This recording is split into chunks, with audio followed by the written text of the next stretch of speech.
Waktu itu aku sama suami aku baru umur sekitar 18 tahun. Kita tidak salah jalan lah, dan akhirnya kita disuruh nikah sama kedua orang tua kami. Jadi ketika dia main tangan, secara nggak langsung di kamu berpikir kalau nggak apa-apa menerima itu karena kamu berpikirnya kamu salah cara ngomongnya. Marah-marahnya dan selalu main tangan. Kamu diapain? Pernah kayak ditendang kepalanya, terus ditampar, dimaki-maki. Pernikahan yang sudah nggak sehat dan kamu berada di situasi itu selama 11 tahun, kita nggak akan bisa healing di tempat yang memang sudah nyakitin kita, di tempat yang memang toksik gitu. Kita harus keluar dari situ, dan kamunya itu harus yakin sama diri kamu kalau ketika kamu keluar dari pernikahan yang nggak sehat, hidup kamu jauh lebih bagus dari yang sekarang.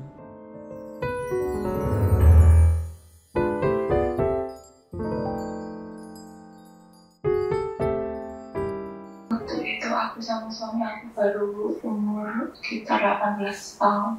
Nah, mungkin karena waktu itu masih cinta-cintaan yang karena remaja itu kan, kita tidak salah jalan lah, dan akhirnya kita disuruh nikah sama kedua orang tua kami. Awal-awalnya sih fan-fan aja karena suami aku itu juga mau bertanggung jawab dan nggak ada drama, nggak mau jawab gimana. Ya aku yain aja karena aku juga ngerasa pas jalan itu ya serius, dia ngomong ya udah aku tanggung jawabin lah. Aku kan mikirnya waktu itu juga oh ya udah berarti dia ada kemauan, dan aku juga mikir dosa untuk yang kedua kalinya aku nggak berani buat ini nguburin atau gimana. Singkat cerita, di awal-awal pernikahan itu dia ya fan-fan aja sih, cuman berjalan 3 bulan itu awal-awal dia kayak jadi sakit, nggak tahu karena stres atau apa, dia kayak sakit yang bed rest. Terus ditanyain kenapa kok malah jadi kayak gini, nggak tahu dia bercanda atau apa. Dia bilang mungkin stres karena nggak pernah bisa keluar lagi atau main sama teman-temannya lagi, karena ya aku juga maklum sih karena kita juga masih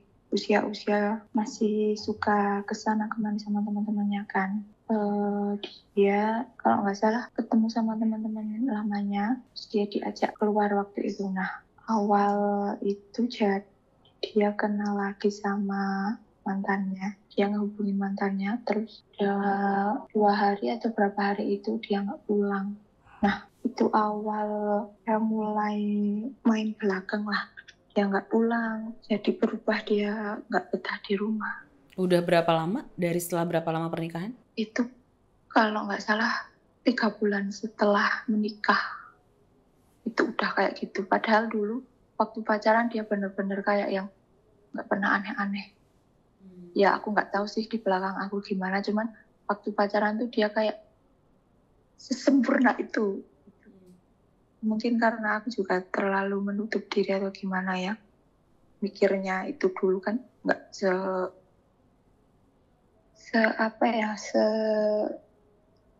seindah itulah pikiran waktu pacaran gitu. Terus udah gitu ketahuan, terus dia bilang minta maaf ini itu, nggak mau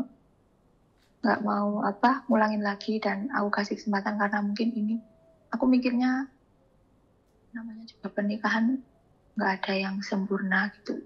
Akhir ini juga baru 1 kali ini aja aku kasih kesempatan gitu ya, walaupun masih suka nggak percaya, tapi ya aku coba paksain jalanin lagi.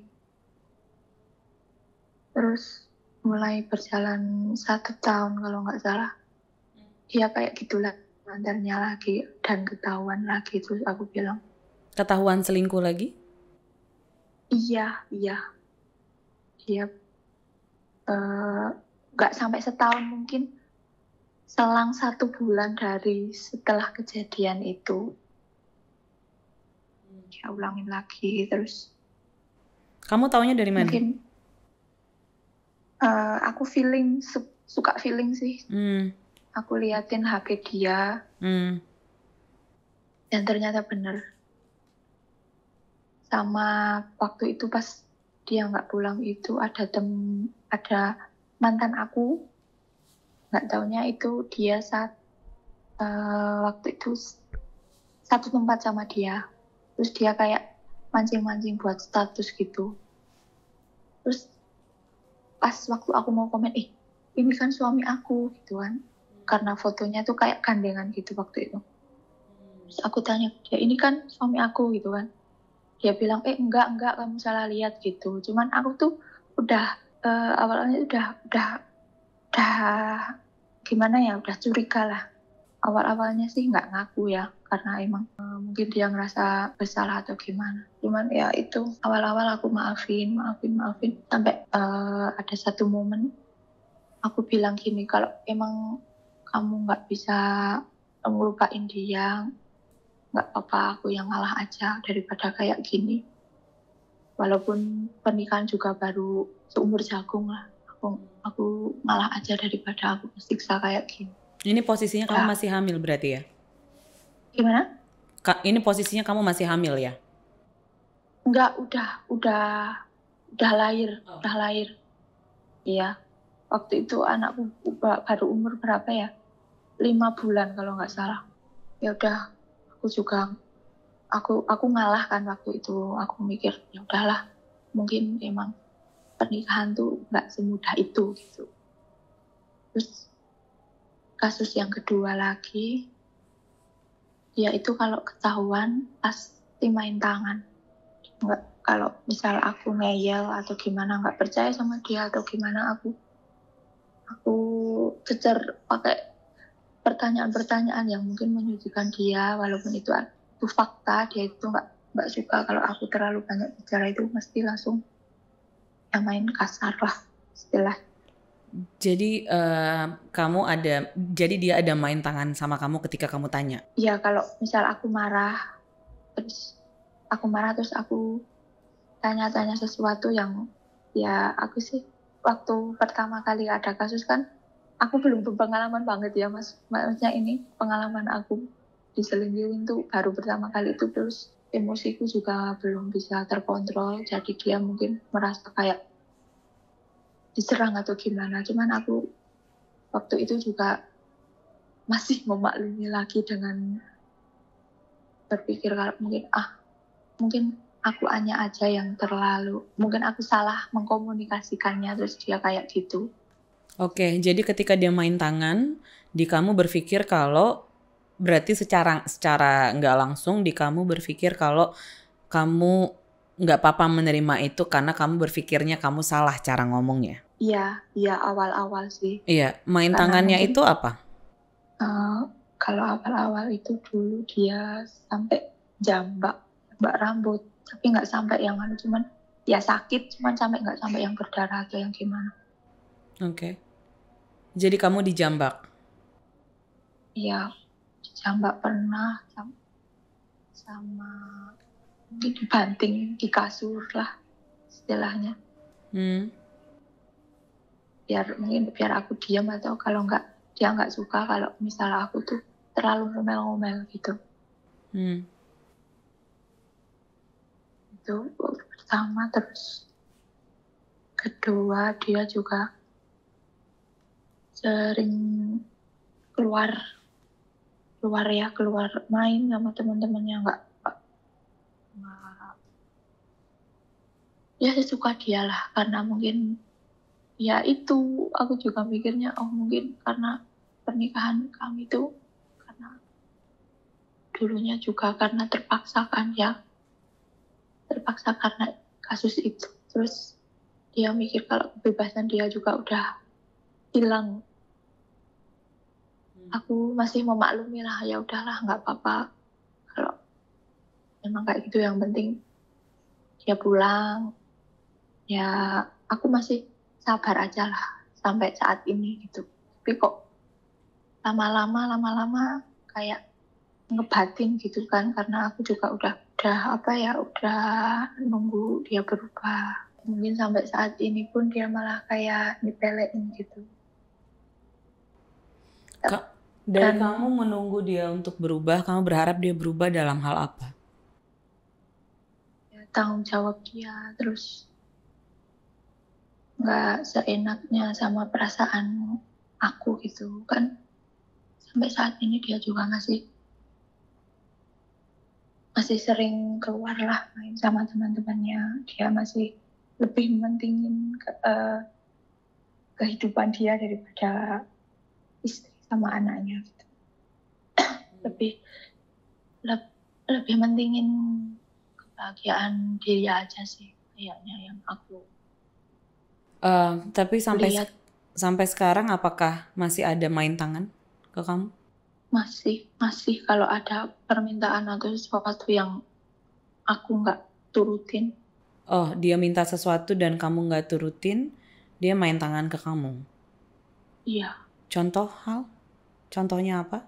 dia butuh uang terus aku nggak kasih atau apa gitu, dia pasti gitu. Setiap kali dia mau sesuatu dia harus diturutin, kalau nggak ya gitu marah-marahnya.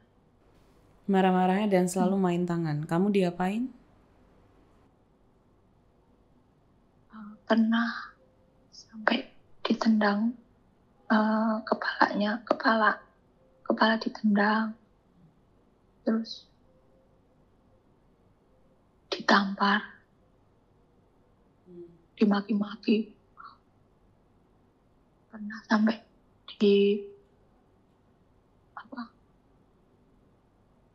dilempar pakai itu, apa ya namanya kalau di sini tuh, itu yang bataku itu loh, bataku buat lantai yang pakai semen itu. Ya itu, tapi nggak, ya aku tahu sih itu nggak disengaja mau ngena, cuman biar aku takut atau gimana ya, karena itu pasti kalau nggak ya nanti ganting piring atau apa yang ada di sekitar dia kalau misal ada sesuatu yang dia pengen tapi aku nggak bisa nurutin. Dan kamu masih memaklumi untuk kejadian KDRT ini, kamu masih memakluminya? Apa gimana? Sebenarnya sih enggak, cuman kayak karena aku jadi aku ngalah terus aku kayak buat sesuatu yang akhirnya malah jadi aku susah sendiri. Misal aku nggak punya uang terus aku coba pinjam ke siapa gitu, karena kadang mintanya tuh yang lebih dari apa yang aku bisa ngasih, walaupun sebenarnya itu juga bukan kewajiban, tapi kadang aku sampai terlibat masalah lah karena pengen ngasih permintaan suami. Bukan memaklumi, cuman kayak udah terlibat terlalu jauh sama masalah yang aku buat sendiri juga sih, karena mungkin aku udah dukungan atau gimana, aku rasa kayak ya terjebak aja gimana ya, karena di sini tuh udah terlanjur nyaman juga. Tua aku juga sebenarnya baik, kayak mereka juga udah nerima aku kayak anaknya sendiri, jadi kayak aku lebih budi ke mereka, jadi aku kayak nggak enak. Yang bikin kamu bertahan selama 11 tahun ini di pernikahan kamu itu apa? Apa yang bikin kamu bertahan? Anak mungkin. Ya enggak sih, kalau anak enggak begitu.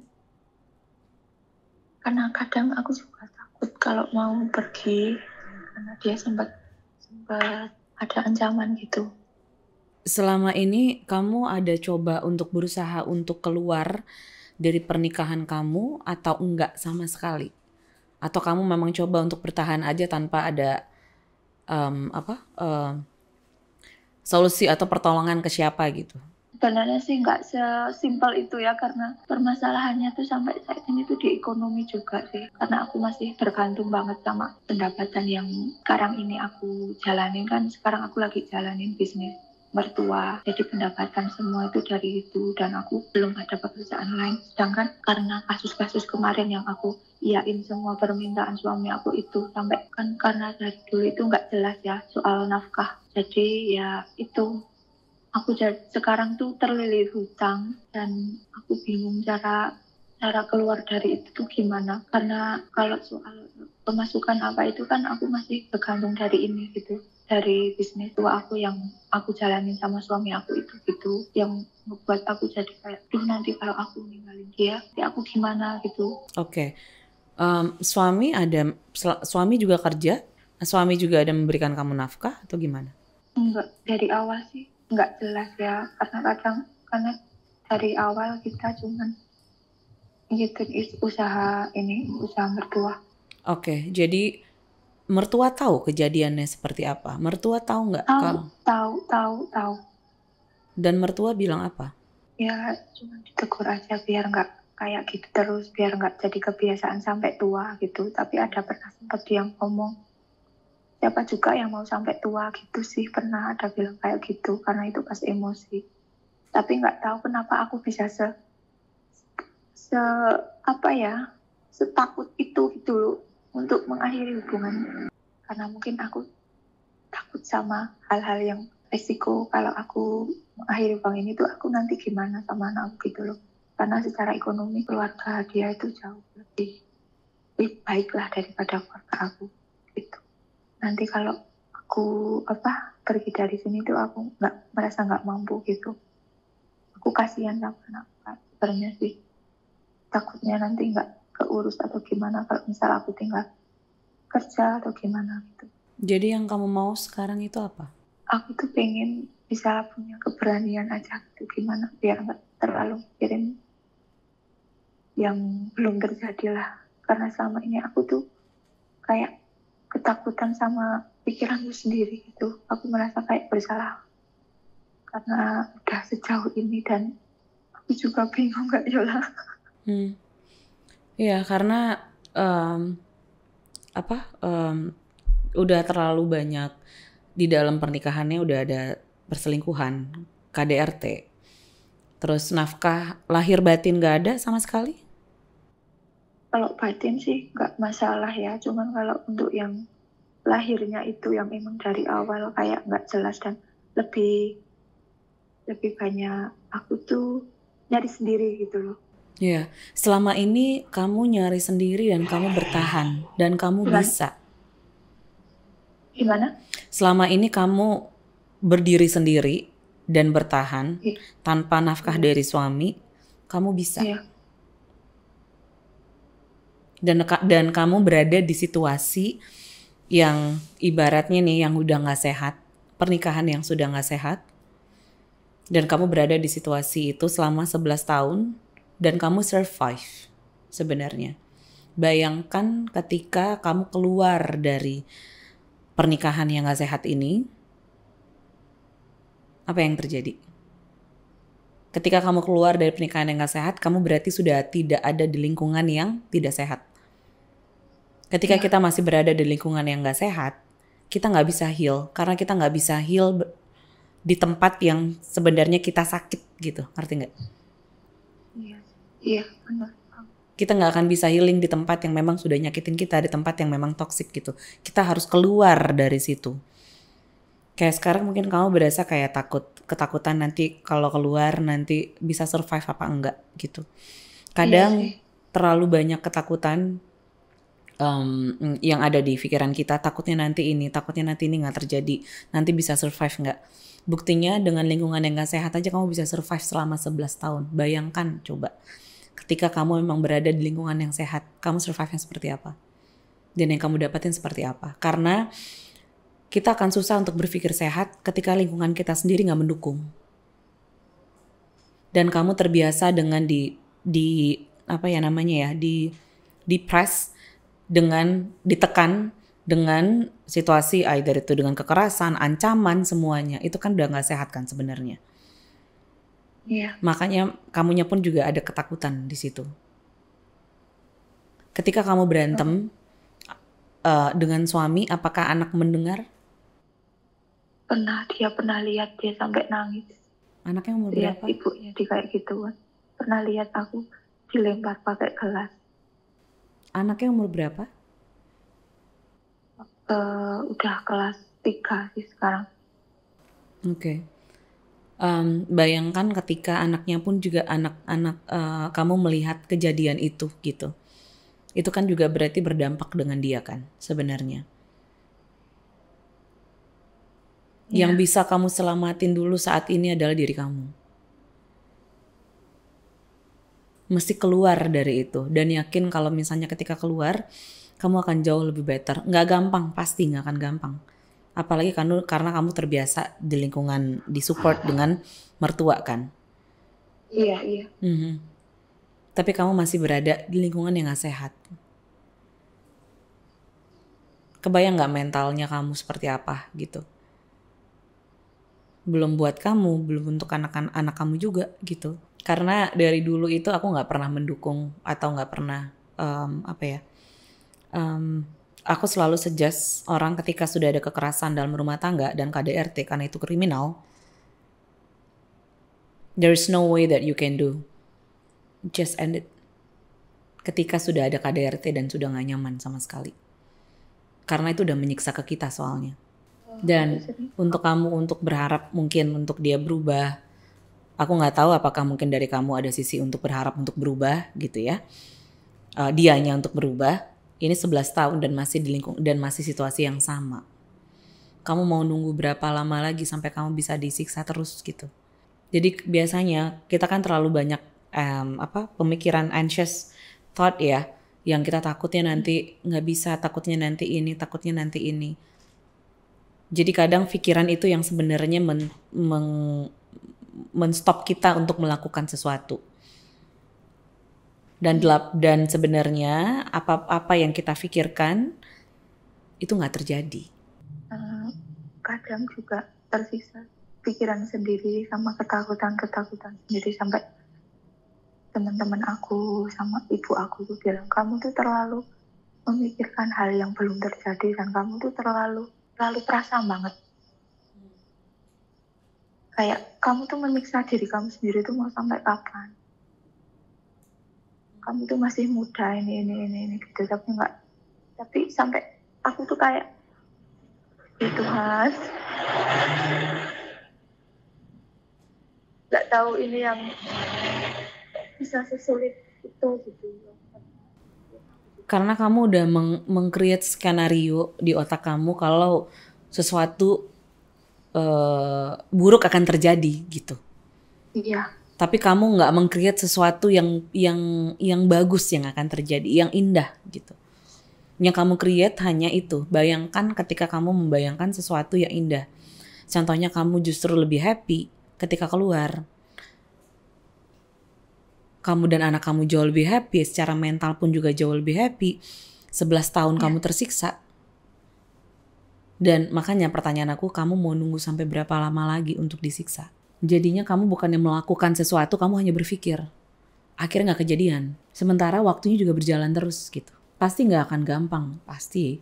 Apalagi manusia itu kan mereka punya survival mode ya. Ketika berada di situasi yang memang udah kepepet, semuanya pasti bisa berpikir dengan jernih. Dan mereka pasti bisa ngelakuin gitu loh. Tapi kadang kita terlalu berpikir dengan meng-create skenario yang jelek terus gitu. Akhirnya gak maju-maju. Harusnya kan langsung jalan gitu, harus melakukan gitu. Dan waktunya sekarang untuk kamu untuk mikirin kamunya dan anak kamu gitu. Karena 11 tahun kamu udah sudah berada di situasi di pernikahan yang tidak sehat itu 11 tahun dan disiksa, KDRT semuanya, dan anak pun juga sudah melihat gitu. Jangan pernah takut untuk melakukan sesuatu yang memang untuk kita ujung-ujungnya. Kita cuman dibebani dengan pikiran anxious thought aja gitu. And then you have to be, dan kamunya itu harus yakin sama diri kamu kalau ketika kamu keluar dari pernikahan yang gak sehat, kamu jauh lebih better. Hidup kamu jauh lebih bagus dari yang sekarang. Waktunya kamu untuk happy gitu. Yang bikin kadang jadi bingung itu, yang jadi bikin aku kayak naik turun perasaan tuh, kayak aku mudah simpati kalau lagi habis kejadian misal dia langsung minta maaf, tapi akhirnya di lain hari dia juga kayak gitu lagi gitu loh, yang bikin aku jadi kayak naik turun nggak bisa stabil perasaan, kayak gampang dimanipulasi atau gimana. Ya karena kamu mungkin berasa kalau di saat dia lagi baik, kamu berasanya adalah oke, dia pasti udah berubah. Padahal belum. Iya. Mau sampai berapa lama lagi kamu mau disiksa dan dimanipulatif begitu gitu. Pasti akan jadinya ups and down. Ketika dianya baik lagi, and then kamunya berasa oke lagi. Dan itu akan men-stop kamu untuk keluar. Oh ya udah, dia diperbaiki lagi. And then nanti ternyata mulai KDRT lagi, mulai kasar lagi. Circle-nya memang begitu ketika kita berada dalam pernikahan yang gak sehat. Apalagi dalam kekerasan ya, abusive. Iya. Circle-nya akan begitu, kekerasan, and then nanti ada honeymoon phase-nya lagi, minta maaf, and then begitu lagi. Jadi itu yang bikin sebenarnya orang agak susah untuk keluar dari pernikahan yang gak sehat gitu. Abusive marriage gitu. Karena ada circle itu. Dan dianya pun juga tahu kalau kamunya juga pasti akan mau, akan luluh lagi. Dan gak apa-apa, karena selama ini kamu cukup sabar. Dan kamu sabar banget loh. Jadi ketika kamu mau melakukan sesuatu, memikirkan sesuatu, jangan dipikirin skenario terburuknya. Tapi pikirin skenario yang memang jauh lebih baik, yang jauh lebih indah. Karena jadinya kamu gak mulai-mulai gitu. Atau mungkin kamu berharapnya dia nanti akan berubah. Dan waktu pun juga berjalan, 12 tahun, 13 tahun, 14 tahun. Jangan pernah takut untuk melangkah dan keluar dari pernikahan yang gak sehat. Belajar untuk mencintai diri sendiri lagi ya. Iya. Lebih. Iya. Gak mikirin orang lain lah istilahnya. Enggak, waktunya kamu justru mikirin diri kamu saat ini, bukan orang lain, bukan suami kamu juga. Waktunya kamu untuk fokus gimana caranya bisa keluar. Kalau memang kamu mau keluar dari rumah ya, dari pernikahan yang gak sehat. Waktunya kamu untuk jauh lebih mencintai diri sendiri. Fokusnya ke diri kamu daripada mementingkan orang lain, tapi kamu malah menyiksa diri sendiri. Selama ini yang kamu lakukan mungkin lebih mementingkan orang lain, which is dalam hal ini adalah suami kan. Tapi apakah dia mikirin kamu? Apa dia mikirin perasaan kamu? Kayaknya enggak. Prioritasnya adalah diri kamu saat ini dan anak ya. Iya. Bukan orang lain. Dan fokusnya gimana caranya biar bisa kuat dan tidak berpikir negatif atau meng-create skenario yang buruk lagi gitu. Iya. Padahal itu belum kejadian. Iya. Oke. Hope it helps ya. Semoga membantu. Okay. Ya. Makasih. Makasih. Sangat terbantu. Thank you. Bye. Ya. Bye. Makasih. Iya, bye-bye.